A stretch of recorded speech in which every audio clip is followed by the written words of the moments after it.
Zone में है, लेकिन वही करना चाहते हैं। जयपुर पिंक कप्स कैसी है, आइए उस पे निगाह डालते हैं। सीमा पर है, रेफरी ने कह दिया है कि मुकाबले को प्रारंभ किया जाए।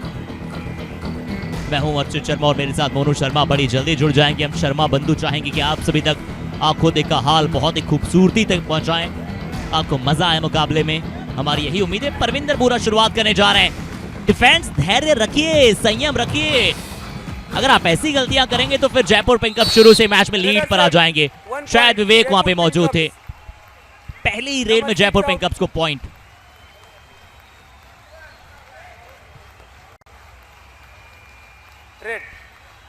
ली गई, स्ट्रगल किया, लेकिन एम्प्टी हैंड वापस आए। जबकि जयपुर पिंक कप की बात करें तो उन्होंने पहली ही रेड में पॉइंट निकाला, यानी कि अपना खाता खोल लिया है। पिछले 5 मुकाबले हमने देखे जीत कर आई है। यहाँ पर किक का इस्तेमाल किया और शिव के ऊपर वो प्रहार किए हैं। कॉर्नर। अब सवाल ये है, डू और डाई रेड आ गई यूपी फैल्कन्स के लिए, क्योंकि पहली 2 रेड में तो वो पॉइंट लेकर आए नहीं, टैकल किया नहीं क्या जयपुर पिंक कप के द्वारा, लेकिन ऊपर कवर और इनके साथ यूपी फैल्कन्स सुपर प्रहार पर क्या हम उन्हें देख पा रहे हैं? अर्जुन सिरोही शायद सब्स्टिट्यूशन किया गया है। जी हाँ, शिव नागर बाहर जा रहे हैं। क्या बदलाव हुए? सबसे पहले लकी बाहर गए, शिव बाहर गए, आयुष को बुलाया गया और आयुष ने यहाँ पे एंकल होल्ड करने का प्रयास किया। अच्छी ग्रिप बनाई थी, बट राजदीप से सही समय पे शायद उन्हें सपोर्ट नहीं मिला और जयपुर पिंक कप्स ने कर दिया काम, मचा दिया बवाल, लगा दिया है शुरुआती 5 मिनट में ही सुपर रेड। सुपर डुपर वाला कार्य करती है। पहले वहां पर बोनस का ट्राई किया, एंकल को पकड़े, एक और डिफेंडर उनके टच में आए, लेकिन अब तो आप जाइए और जाते ही पहली रेड तो बहुत मुश्किल होता है किसी भी खिलाड़ी के लिए, क्योंकि आप चाहते हैं वो थोड़ा सा फुटवर्क मैनेज करें, वो सेटल करें और उसके बाद आप जाके अटैक करें। अर्जुन सिरोही आपने उन परिस्थितियों में उनको भेजा है। यूपी फैल्कॉन्स के लिए कुछ भी चीजें सही नहीं हो रही है। गरीबी में आटा गीला कहते हैं। आशीष भाटी अटैक करने गए, 2 रेड में पूरी टीम का सुपड़ा साफ हो गया। इस टीम को एक कोच की जरूरत है, इस टीम को एक कप्तान की आवश्यकता है। 5 पॉइंट जयपुर पिंक कप्स। एक खिलाड़ी पहले सेल्फ आउट हुए, 2 डिफेंडर टूट के पड़े थे। आशीष भाटी ने टैकल को इनिशिएट किया था, परविंदर बोरा ने अपनी हाइट का इस्तेमाल किया। लाजवाब प्रदर्शन वहां पर ओवरऑल देखा जाए तो जयपुर पिंक कप के द्वारा यूपी फैल्कन्स को भी आउट दे दिया है, लेकिन इतना जल्दी नहीं दिया कि रिकॉर्ड बन जाए। इस वाला अभी भी वही रहेगा, तकरीबन 4 मिनट, जो 3 मिनट 56-57 सेकंड के आसपास था। तो आगे है जयपुर पिंक कप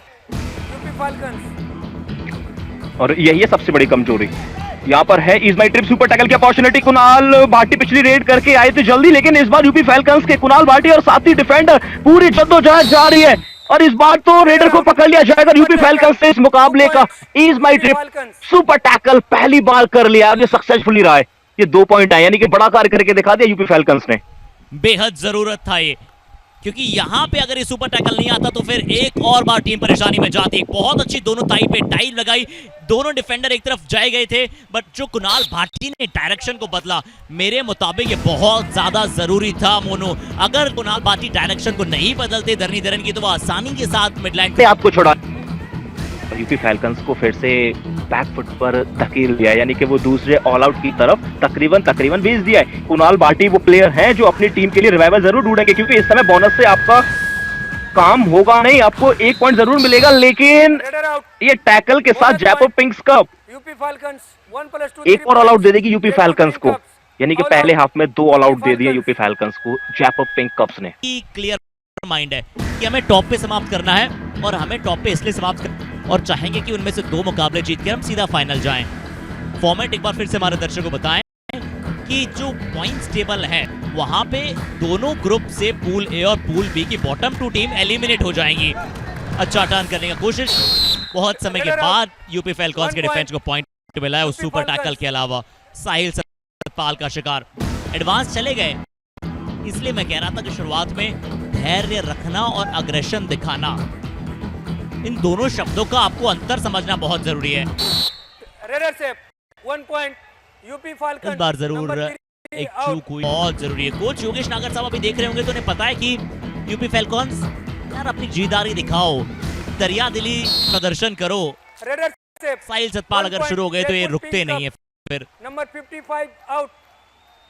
एक रेडर को दीपांशु खत्री ने, बट इस बार उनके सामने से बोनस चुराने नहीं गए थे, इन पोजीशन से बोनस चुराने गए थे। और जब आप इन पोजीशन से बोनस चुराने जाते हैं तो दीपांशु खत्री को वो गैप ज्यादा होता है, यहाँ गैप कम था। धरनीधरन किक लगाने की कोशिश की, अच्छी डाइव आई विवेक की। क्या यूपी फैल्कॉन्स मैच में वापसी? कल भाई यूपी फैल्कॉन्स, लेकिन 27 पर जयपुर पिंक कप्स नजर आ रही है, यानी कि पहला हाफ पूरी तरह से जयपुर पिंक कप्स ने अपने नाम रखा है। जैसा नाम वैसा काम, और जैसे रिकॉर्ड और वैसा ही काम। ज्यादा रेड नहीं लगाई है, 5 टैकल पॉइंट मिले जिसमें से एक क्रमकता का ये खेल है भारत की मिट्टी का, और मिट्टी से मैच तक का सफर हमने तय किया है। ये कबड्डी बहुत निराला खेल है, और युवा कबड्डी सीरीज ने जिस तरह से दायित्व उठाया है पिछले कई वर्षों में युवा खिलाड़ियों को मौका देने का, हेड्स ऑफ टू देम। इसके तो जितनी तारीफ की जाए वो कम, जिस प्रकार से कार्य किया है YKS, लेकिन एक और कमाल का कार्य करके दिखा दिया जयपुर पिंक कप्स ने। जैसे बिल्कुल बल और बुद्धि का उपयोग करना बहुत जरूरी होता है। और वैसे आज बुधवार है, हम कहते हैं कि श्री गणेश का वार है आज, और श्री गणेश जी को कहते हैं रिद्धि सिद्धि के दाता, शुभ लाभ के दाता है। यहाँ बल और बुद्धि चाहिए। श्री गणेश को याद किया, विघ्नहर्ता को याद किया, यूपी फैल्कन से क्या विघ्न पर वो टच लिया और वापस आई। कंसिस्टेंसी देखिए मोनू, अभी एक क्रिकेट लीग चल रही है जिसमें चेज करना जो है ना वो कभी भी हो सकता है, और दूसरे हाफ में भी चेज करना कभी भी हो सकता है। यूपी फैल्कॉन्स कभी भी मुकाबले को बदल सकती है। धरनीधरन अक्सर वो फॉल्स अटेम्प्ट नहीं करते, अगर धरनीधरन कह रहे हैं तो वहां पे कुछ ना कुछ है। 2 पॉइंट है, एक नहीं या तो 2 अंक है। 2 डिफेंडर को बाहर जाना पड़ रहा है, अजय भी बाहर जा रहे हैं और उनके साथी भी बाहर जा रहे हैं। आप कभी भी मैट पे कैजुअल नहीं हो सकते हैं, अगर कैजुअल बनते हैं तो फिर कैजुअलिटी में तब्दील के लिए उनके हाथ का उपयोग करना बहुत जरूरी होता है। तक अपने विंग्स का उपयोग नहीं करेंगे, अटैक नहीं करेंगे तो परेशानियां बढ़ेंगी।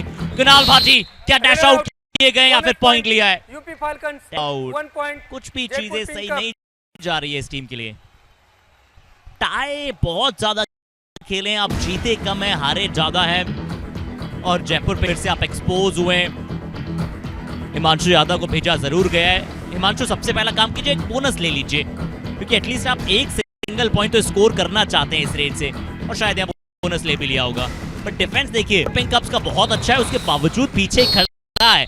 आत्मविश्वास और अति आत्मविश्वास में छोटी सी रेखा होती है, और उस रेखा को पार नहीं करना चाहती है जयपुर पिंक कप्स। और क्यों, इसके उत्तर तो हम उन्हीं टीमों से जानना चाहेंगे कि कहां थोड़ी सी गलती हुई है। देखिए गलतियां सब करते हैं, बट आप प्रयास करते हैं कि वापस अपनी गलतियों को ना दोहराएं। मैंने कहा था मुकाबले की शुरुआत में कि दीपांशु खत्री को थाई होल्ड बहुत पसंद है, बट आज बैक होल्ड का दिन है भैया। ये वो दूसरा बैक होल्ड किया है, बिल्कुल मिड रिफ पे जाकर, बिल्कुल वेस्ट पे। अर्जुन सिरोही थोड़े से अनबैलेंस हुए। दीपांशु खत्री ने कहा कि लो भैया, 2 भी पछाड़। रेसलिंग मूव रेडर के लिए कभी पूरी तरह से पीठ न दिखाएं, कभी भी डिफेंडर से निगाहें न हटाएं। और दीपांशु खत्री की हमने 2 बैक होल्ड की बात की, वो एक बार फिर से हमारे दर्शकों को दिखाएंगे। जब भी यूपी फैल्कॉन्स के रेडर रेड लगाएंगे, कोशिश करेंगे हमारे दर्शकों को समझाने की कि बैक होल्ड में आपकी तकनीक होना कितना जरूरी है। इस बार कवर डिफेंडर की अच्छी तकनीक थी।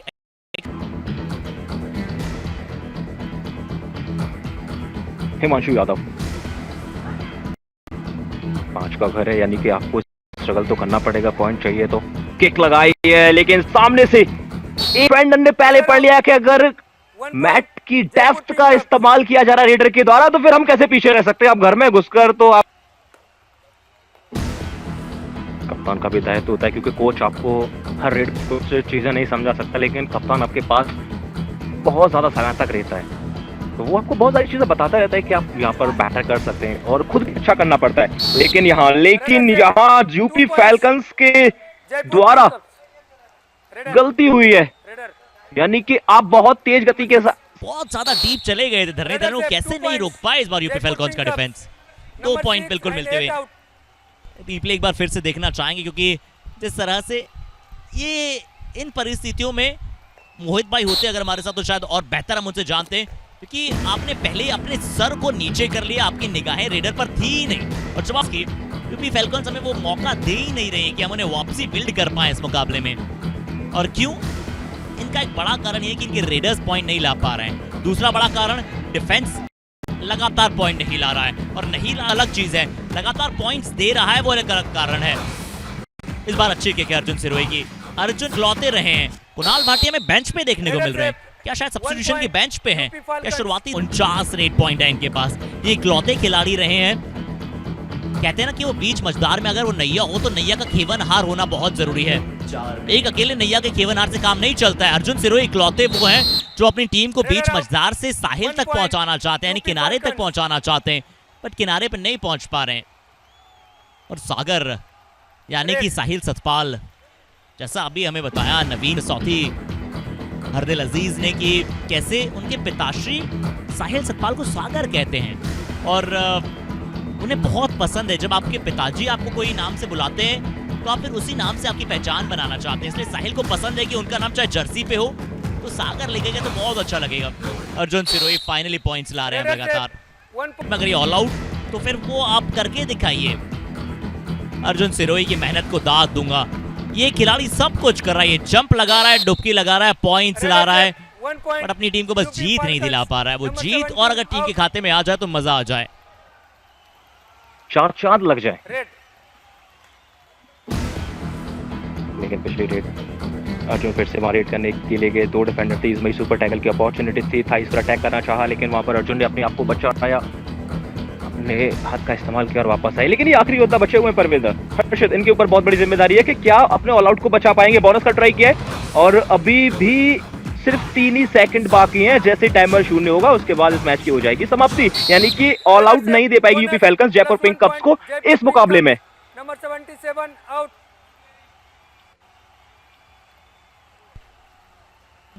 मुकाबला समाप्त हुआ है। एक बार फिर से जयपुर पिंक कप्स ने वही कहा है मैच ओवर कि हमें आदत हो चुकी है सुनने की कि नई अपडेट आती है, हर मैच में एक नया सितारा चमकता है। पिछले मुकाबले